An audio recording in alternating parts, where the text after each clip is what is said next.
Iniimbestigahan ng COMELEC ang 4 na kandidato matapos umanong tumanggap ng campaign donation mula sa government contractors noong 2022 elections. 3 umano sa mga ito ay tumakbong senador habang isang lokal na kandidato mula sa Bulacan. Kaugnay niyan at iba pang balita, makakausap natin si COMELEC spokesperson Attorney John Rex Laudianco. Magandang tanghali po sa inyo, Attorney Laudianco. Magandang tanghali po, Ma'am Sherry, at sa lahat ng taga-subaybay ng One Balita Page. Attorney, ano po ba ang mandato ng COMELEC pagdating sa pagbusisi ng campaign contributions, lalo na kung galing sa mga government contractors? Mayroon po ba? Naayon po kasi sa Republic Act 7166 at sa Omnibus Election Code, ay dapat magsumiti ang ating lahat ng naging kandidato ng kanilang statements of contributions and expenditure. At batay din po sa parehong batas, merong mga ipinagbabawal na mga contributions tulad na nakasaad sa Article 95C, kung saan po ipinagbabawal ang sino mang tao o juridical entity na merong kontrata o subcontract sa government na para po sa goods, services or infrastructure na mag-donate sa political expenses. At kasama po ito sa tinitignan at sinusuri ng COMELEC. Nabanggit po ni Chairman George Garcia na 3 senador at isang lokal na kandidato ang iniimbestigahan. Sino-sino po ang mga ito, Attorney? Akin po hinihingi ng paumanhin na huwag na pong may disclose dahil ongoing po ang investigation dito. Pero makakaasa po kayo, una, na isa publiko po ng COMELEC ang lahat ng statements of contributions at expenditure at umaasa po kami at humihingi na rin ng tulong sa ating mga kababayan na baka sakaling meron pa na mga kandidato na tumanggap din na katulad ng donation sa mga iba pa sa kanilang kampanya, maipagbigay alam sa COMELEC. Ikalawa, ang ating pong mga investigasyon dito ay isa sa publiko kaagad ng COMELEC. Dahil kung meron po kami makikitang paglabag, magiging formal at publiko po ang aming paggalaw dito. At higit sa lahat po, kung transparency po natin gagawin to. In the meantime po, na maaari huwag muna namin disclose dahil ongoing ang investigation ng Political Finance at Affairs Department. Pero una na po lumutang ang pangalan po ni Senate President Cheese Escudero. Dahil ito po ay nanggaling mismo sa kanya na siya po ay nakatanggap ng donasyon. Tandaan po natin, 2 po ang tinitignan ng COMELEC dito. Una, pinagbabawal sa Section 95C ay yung mismong tao, mismong juridical entity na magbibigay ng contribution para sa political finances. Ikalawa po ay tinitignan din ang anggulo pagdating naman sa pagtanggap ng mga naging kandidato, whether nanalo po ito at natalo. Inuuna po ng COMELEC yung mga naisumiting SOSE noong 2022 elections dahil nga po merong prescriptive period na 5 years. At kasunod po nito, pag natapos namin ang lahat ng SOSE ng national at local, ay isusunod po namin kaagad ang 2025 SOSE. So kasama po si SP doon sa 3 senador. Kung sabi nyo nga po, sa kanya naman din ang galing. At tama po, kasama po. At siguro po mainam na rin emphasize sa lahat na ang ginagawa pong investigasyon ng COMELEC ay hindi lamang bunsod dahil sa kumalot na issue na to. Ito po yung regular na ginagawa ng Political Finance at Affairs Department namin. Kasama po yan sa kanilang mandato. Tinitignan din po namin, lalo na meron bang mga nag-contribute na foreign entity, mga foreign governments at mga foreign na mga person dahil isa rin po yan sa pinagbabawal ng batas. Okay. Isa po sa justification ay yung tao. Paano po ba? Kung kunwari yung construction company, ano po sasabihin, hindi naman yung construction company. Yung tao ang kilala ko. Yung tao ang nag-donate sa akin. Bahagi siya nung construction company na yon na may proyekto sa government. Yun po ba ay lusot? Kung mismong yung tao ang nag-donate at hindi parte at hindi yung galing sa kumpanya? Ayaw po namin magsalita ng tapos sa bagay nito dahil may 2 pinag-aaralan po ba dyan. Knowingly ba na tinanggap despite the fact na ito ay alam na mayroong kontrata o kaya po talaga namang malinaw yung intensyon na ang nagbigay ay yung tao na maaring kabahagi ng nagmamay-ari ng isang korporasyon na mayroong kontrata sa gobyerno. Ito po yung mga anggulo na tinitignan sa aming investigasyon. Hindi pa rin po kami makapagkunkulot sa ngayon dahil dito. Pero kung pagbabasihan po natin yung sa batas, hindi po pwede. Ang nakalagay po kasi, if I may quote po, ang Section 95C, no person or juridical entity na mayroong kontrata or subcontract sa government ay maaring mag-contribute whether ng goods, ng services at sa paatit ng political finances o tinatawag na pangangampanya. Ang una pong pinagbabawal sa seksyon na yan ay yung tao mismo or yung may kontrata or yung kanyang juridical entity na may kontrata. So maari po kasing tinitignan sa isang banda, nakahiwalay ba yung personal ng tao dun sa kanyang juridical entity. Ito rin po isang tinitignan natin dahil meron po mga bagay na ganito sa ating corporation code. Meron din po kaming tinitignan na maaring kahit nahiwalay ang entity ng tao, nung sabihin na natin na may-ari, stockholder, doon sa korporasyon or partnership. Pero malinaw na iba ang intensyon dito. Meron tayo po tinatawag na piercing sa corporate veil. So marami pong tinitignang anggulo ang COMELEC dito. Pero yun nga po, kung pagbabasihan natin yung Section 95C, basta connected ka to any contracts sa government, ay hindi dapat pwede, di po ba? Paano nasisiguro po o masisiguro ng COMELEC na hindi nga makakalusot ang mga loopholes sa election laws gaya nga po ng pagtatago ng isang contractor sa likod ng personal capacity bilang donor? Tama po yan. At kaya nga po nabanggit natin kanina na kung malinaw yung intensyon dito, ito po'y tinitignan din natin. Meron po tinatawag sa corporation law na piercing the corporate veil. Ito po yung malinaw na pagdidisregard ng hiwalay na entity ng isang juridical corporation dahil malinaw doon sa isinagawa ng kanilang mga officers, ng kanilang mga stockholders at iba pa, na talagang pinagbabawal yung ginawa po. So ito po yung mga bagay na maaring tinitignan ng COMELEC. Malawak po ang kapangyarihan ng COMELEC sa pagsisiyasat tungkol dito. Kaya hindi po namin sinasabi na sarado kaagad na porket personal yung naging donation ay tapos na ang kaso. Hindi na naman po sinasabi kaagad na porket yung isang tao ay nag-donate in his personal capacity ay wala na kaagad liability. Lahat po ito ay parte ng investigation. Kung sakaling mapatunayang tumanggap ng donasyon mula sa government contractor, ano po yung magiging parusa sa kandidato at sa mismong donor? Ang paglabag po ng anumang election law ay tinuturing natin na election offense. Isang klase lamang po ito. Ano ang election offense? Ito po isang kasong kriminal na ang parusa po ay pagkakakulong ng 1 hanggang 6 na taon. Pagkakatanggal po ng karapatang bumoto at yung perpetual disqualification to hold public office.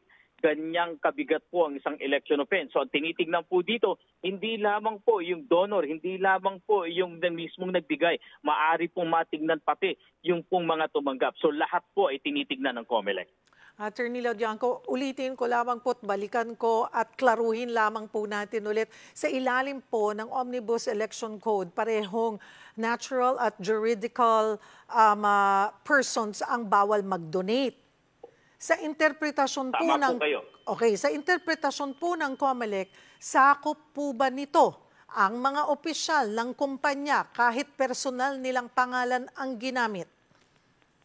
Kasama po yan sa tinag-aaralan at iniimbestigahan ng COMELEC. Hindi po kami makapagsalita ngayon na kaagad-agad na kung ikaw ay bahagi ng isang kumpanya at ikaw ay nag-donate na nakapangalan sa iyo, ay automatic kung kasama ka na kagad doon sa pinagbabawal. Yan po ay isang parte na pinag-aaralan ng COMELEC dahil sa amin po malalagak ang mga kasong ito, napakahirap po para sa amin na maghusga kaagad sa isang kaso po na hindi pa man na ipag-aaralan na maigi. Pero paano pong pinag-aaralan pa kung malinaw naman po yung nakalagay dun sa Section 95C?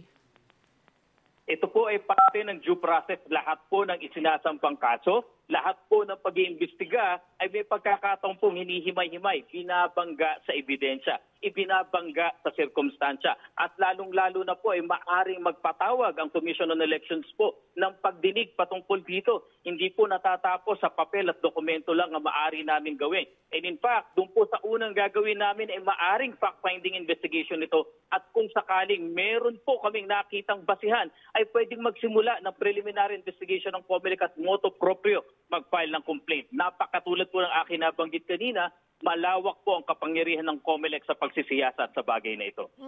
So ngayon po, ang malinaw ay may pananagutan ang kandidato at hindi lamang yung kontraktor.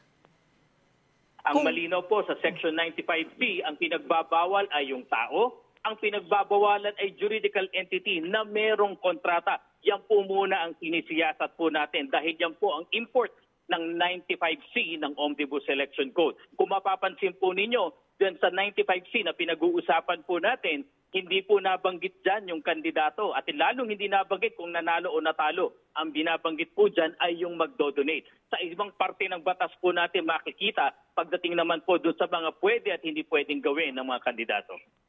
Pwede, tinanggap eh. Attorney Laudianco, tinanggap yung donation.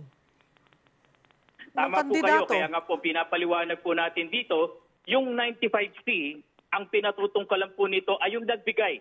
Aha. Yung nagbigay po. Opo, kung yan po pag-uusapan natin. At Apo. doon tungkol naman po doon sa pagkakatanggap at paggastos, ibang parte rin po ng batas ang nagsasabi dyan. Basta po ang malinaw, itong 95C ang pinatutungkulan ay yung nagbigay, yung nag-donate. Pero ano pong batas ang sumasakop naman doon sa tumanggap? Kahit alam niya ng or may record itong nag-donate sa kanila ng na may government contract or connected siya sa isang kumpanya na may government contract. Tama po. Nandyan din po yan sa Omnibus Election Code, that's Republic Act 7166. Nandun po yan sa ating Fair Elections Act. So makikita nyo po yung kanina ko pang sinasabi na napakalawak ng kapangyarihan ng COMELEC. Hindi nagtatapos sa 95C yung investigasyon namin dahil maaring pumunta sa ibang aspeto nung nananagutan ng kandidato. So ngayon, concentrate muna tayo. Kumbaga, hinay-hinay muna, paisa-isa muna. Kasi 5 taon din naman po ang prescriptive period, di ba? Sabi nyo nga, para magsampa ng mga kaso sa mga lumabag. Sapat na ho ba yun? Kakayanin ho ba ang maimbestigahan lahat ito ng COMELEC sa loob ng 5 taon? Bagamat medyo mabigat po yan at limitado ang tao ng COMELEC na gumagawa nito, natagampanan naman po yan. At para po sa kaalaman ng lahat, patungkol po sa investigasyon sa SOSE, mahigit 3,000 kaso na ang naisasampa ng Commission on Election. Kasama na po ang iba't ibang paglabag dyan, tulad ng hindi pagdedeklara ng tama, tulad ng paglampas sa gastos. Napakalaki po kasi ng ating batas na sumasakop sa contributions and expenditures. Lumalabas na kulang din po yung detalye sa Statement of Contributions and Expenditures o SOSE dahil occupation lang ng donor ang isinusulat. May plano po ba ang COMELEC na magrekomenda ng mas mahigpit na disclosure requirements para sa mga kandidato? Ay opo, kasama po ito dun sa nauna nang naisumite na 978 pages na revised Omnibus Election Code. Ito po yung sinasabi natin na dapat maamyendahan dahil unilateral ang declaration. In fact, hindi po mahirap sa COMELEC na siya sa atin dahil lamang sa dokumentong naisumite na ang nagsusumit lang naman din ay yung mga kandidato at political parties. Ayon po dun sa aming proposal, mas mabibigyan ng mas malawak na kapangyarihan pa ang COMELEC. Bakit? Dahil magkakaroon po kami ng access sa iba't ibang database tulad ng lahat ng may kontrata sa iba't ibang bahagi ng ating pamahalaan, national man o local, pati na rin po dun sa mga ibang foreign entities. Ilan lamang po ito sa iminumungkahi ng COMELEC na magkaroon ng pagbabago sa batas. But then again, kailangan pabaguhin ang batas.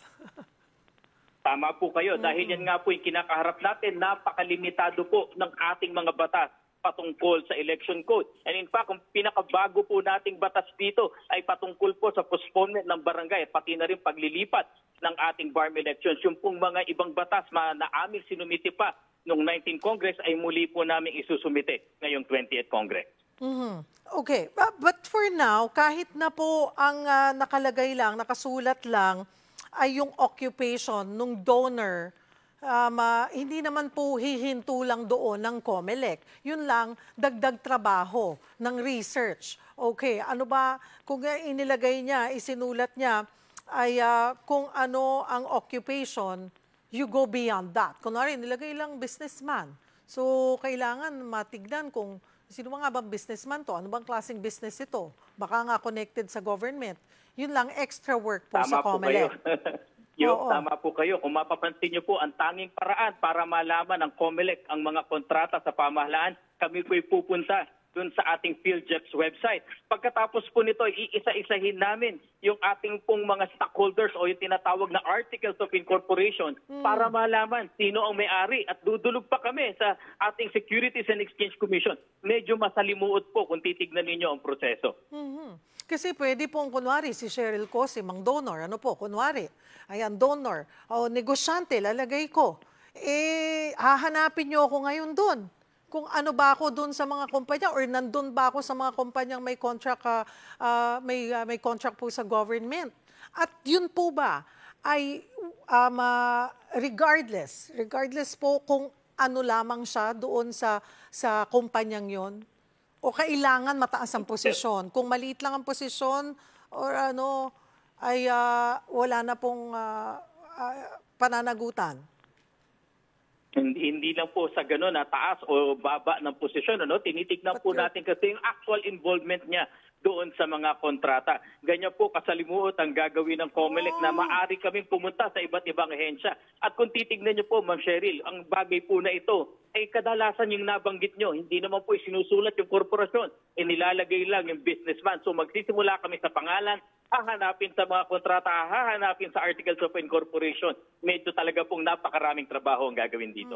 Paano pa kung nasabi ko na, hindi ho ako, nandyan pangalan ko, pero dami lang naman ho ako dun eh. Tama po kayo. At kaya nga po siguro napakalaking bagay na tulong ng ating mga mamamayan ngayong naisa publiko ng COMELEC ang lahat ng statements of contributions and expenditure. Malaki pong tulong ang maibibigay nyo sa amin kung kayo po'y may alam patungkol sa mga bagay na ito. Ang commitment po ng COMELEC kung sakali makapagbigay ng information, pananatiling confidential po ang inyong mga identities. Maisagawa lang po natin ang tamang investigasyon dito. Okay, siguro paano kami makakatulong? Paano makakatulong ang taong bayan? Saan namin ilalapit yung alam naming mga impormasyon? Madali lang po. Kayo po sumulat lamang, makipag-ugnayan, tumawag, or even mag-message nga lang po sa pamamagitan ng aming official social media accounts doon sa aming Political Finance and Affairs Department na siyang namamahala sa pag-iimbestiga ng lahat ng bagay na ito. At makakaasa po kayo na aaksyonan po namin yan. At kung hihilingin ninyo na panatilihin confidential ang inyong impormasyon, ay igagalang at susundin po namin yan. Panghuli na lamang po, nabanggit nga po ay ilang pangalan ng mga senador at isang opisyal ng Bulacan. Kailan po at least man lang yung nasa national position matatapos ng COMELEC ang investigasyon? Mahigpit po ang utos ni Chairman Garcia na sa lalong madaling panahon ay dapat maisigawa ang malalimang investigasyon.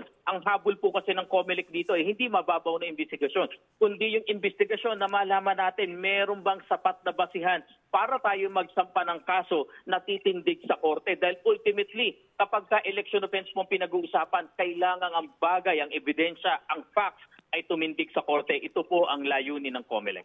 May makikita po ba tayo, sa tingin niyo po ay within the year, at least malang few names that we could, we'll be able to know?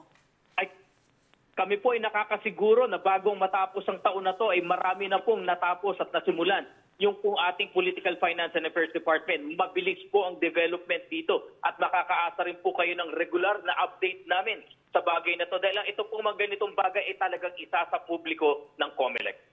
Marami pong salamat sa inyong oras, Attorney John Rex Laudianco ng COMELEC.